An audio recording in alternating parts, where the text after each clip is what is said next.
Momen peserta SEA Games tahun 2025 dari Thailand ketahuan curang. ตอนนี้ทีมชาติไทยกำลังไล่ทีมฝั่งฟิลิปปินส์ที่ป้อมกลางครับ เฮ้ยนี่มันผู้ชายนี่ปลอมตัวมาแข่งได้ไง โอ้โหเหตุการณ์ไม่ขาดฝันครับผู้ชม เจ้าหน้าที่ดึงวิกออกจากผู้เล่นตำแหน่งกลางของไทย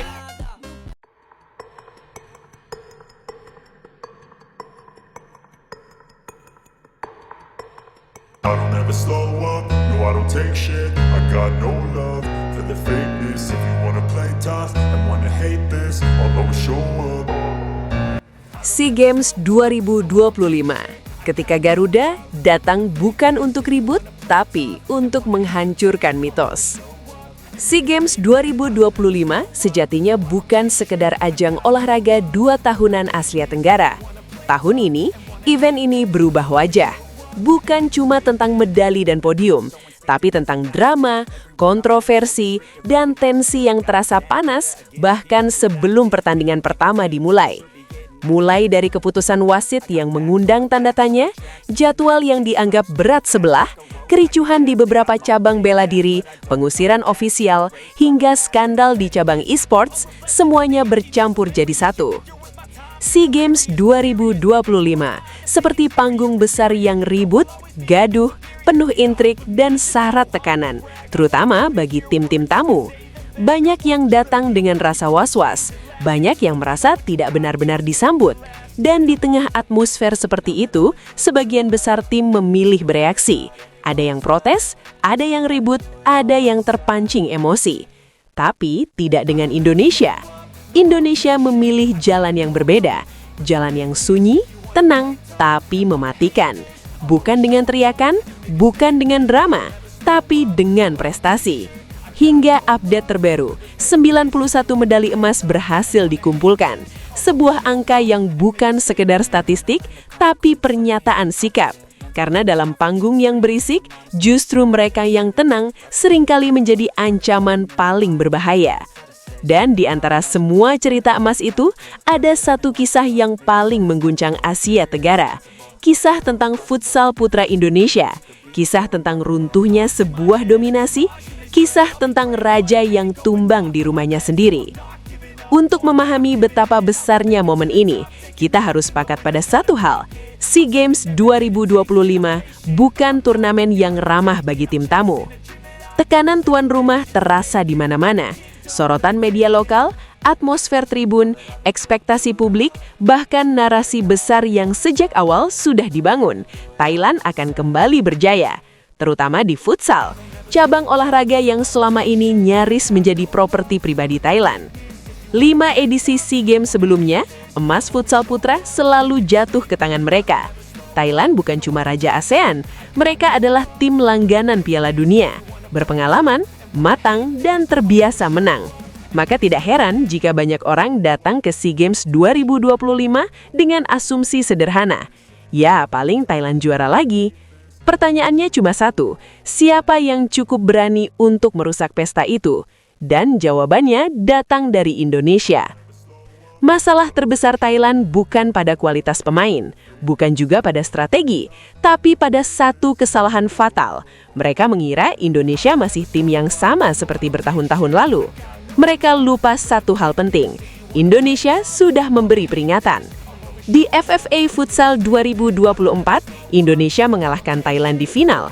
Mau alasan apapun, mau pembenaran seperti apapun, fakta tetap fakta. Thailand kalah, Indonesia juara. Dan itu bukan kebetulan, itu sinyal. Sinyal bahwa peta kekuatan futsal ASEAN mulai bergeser. Namun di SEA Games 2025, Thailand datang dengan rasa percaya diri berlebih. Status tuan rumah, sejarah panjang, pengalaman internasional, semua membuat mereka merasa aman. Seolah-olah skenario sudah tertulis rapi. Seolah-olah pada akhirnya semua akan kembali ke jalur lama. Masalahnya, Indonesia tidak datang untuk mengikuti jalur lama. Indonesia datang untuk membuat jalur baru. Perjalanan timnas futsal putra Indonesia di SEA Games 2025 sendiri jauh dari kata mulus. Mereka sempat terpeleset, kalah dari Vietnam, yang langsung memunculkan keraguan. Media mulai bertanya-tanya, netizen mulai bersuara, bahkan ada yang mulai pesimis. Tapi di titik itulah mental tim ini bicara. Tidak ada panik, tidak ada kegaduhan, Tidak ada saling menyalahkan. Tim ini paham, SEA Games bukan tujuan akhir. Ini adalah bagian dari proses, bagian dari proyek besar, bagian dari perjalanan jauh menuju level Asia, bahkan dunia. Dan di balik semua itu, ada satu sosok yang pelan-pelan menyusun puzzle ini dengan rapi. Namanya Hector Souto. Seorang pelatih yang tidak datang membawa janji kosong, tidak banyak bicara, tapi punya visi, punya rencana, dan yang terpenting, punya kesabaran.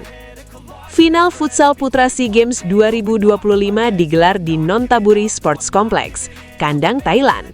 Lautan merah putih biru memenuhi tribun. Sorak-sorai tuan rumah menggema sejak pemanasan. Tekanan terasa nyata. Thailand datang sebagai raja, tuan rumah, tim Piala Dunia, favorit mutlak. Ada kesan mereka merasa laga ini bisa dikendalikan, bisa diatur, bisa diamankan. Namun begitu peluit pertama dibunyikan, satu persatu narasi itu runtuh. Indonesia tidak panik, tidak terburu-buru, tidak terpancing. Thailand menekan, Indonesia menunggu. Thailand menyerang, Indonesia membaca. Dan disitulah jebakan Hector Souto bekerja dengan sempurna. Menit ke-13, tekanan tinggi Indonesia memaksa kesalahan. Penalti, Firman Ardiansyah maju. Tenang, fokus, eksekusi sempurna. 1-0 Indonesia. Thailand mulai gelisah. 4 menit sertang, transisi cepat. 1 umpan, 1 sentuhan, 1 penyelesaian klinis. Shauki Saud, gol, 2-0 Indonesia. Di titik itu Thailand mulai sadar, ini bukan laga yang mereka bayangkan. Semua rencana mereka terbaca, pressing Indonesia mematikan, bola mati dimaksimalkan, transisi cepat menghukum setiap kesalahan. Babak kedua, Thailand mencoba power play, tapi Indonesia sudah siap. Gol demi gol tercipta lewat serangan balik ke gawang kosong. Mental Thailand runtuh, frustasi, panik. Dan malam itu, sang raja jatuh di tahtanya sendiri. Peluit panjang berbunyi, papan skor menunjukkan sesuatu yang sulit dipercaya. Thailand 1, Indonesia 6. Bukan sekedar kalah, tapi dihajar habis-habisan. Kemenangan ini bukan kemenangan biasa. Ini adalah emas pertama futsal putra Indonesia sejak cabang ini dipertandingkan di SEA Games tahun 2007. Ini juga mengakhiri dominasi Thailand selama 5 edisi, hampir 2 dekade lamanya. Dan yang membuatnya semakin spesial, ini terjadi di kandang mereka sendiri. Thailand, tim langganan Piala Dunia, 7 kali tampil di level dunia, kini harus mengakui satu kenyataan pahit. Mereka bukan lagi raja ASEAN. Keberhasilan ini juga tidak berdiri sendiri. Timnas Futsal Putri Indonesia pun mencetak sejarah dengan meraih medali perak pertama. Ini bukan kebetulan, ini buah dari sistem, dari liga domestik yang berjalan, dari pembinaan berjenjang, dari jam terbang yang nyata. Nama-nama seperti Ardiansyah Nur, Shauki Saud, Firman Ardiansyah, Samuel Eko, mereka bukan produk instan, mereka hasil proses. Hector Souto selalu menekankan satu hal, tanpa liga yang kuat, tim nasional hanya mimpi. Dan sekarang, salah satu mimpi itu menjadi nyata. Kemenangan 6-1 atas Thailand bukan sekedar soal skor. Ini adalah pernyataan bahwa Indonesia sudah naik kelas, bahwa Indonesia tidak lagi datang sebagai tim penggembira, bahwa Indonesia siap berbicara di level Asia, bahkan dunia. SEA Games 2025 hanyalah pemanasan. Piala Asia 2026 menanti, Piala Dunia menjadi tujuan utama. Dan jika hari ini tim langganan Piala Dunia bisa ditaklukkan dengan cara seperti ini, maka pesannya sangat jelas. Futsal Indonesia datang bukan untuk numpang lewat, tapi untuk bersaing, untuk menang, untuk menciptakan sejarah baru. Selamat untuk Timnas Futsal Putra atas medali emas. Selamat juga untuk Timnas Futsal Putri atas medali perak. Dan untuk seluruh atlet Indonesia di SEA Games 2025, emas, perak, perunggu. Kalian luar biasa. Untuk yang belum berhasil, jadikan ini bahan bakar, karena perjalanan belum selesai. Tetap satu, tetap berjuang. Oke, kita Garuda.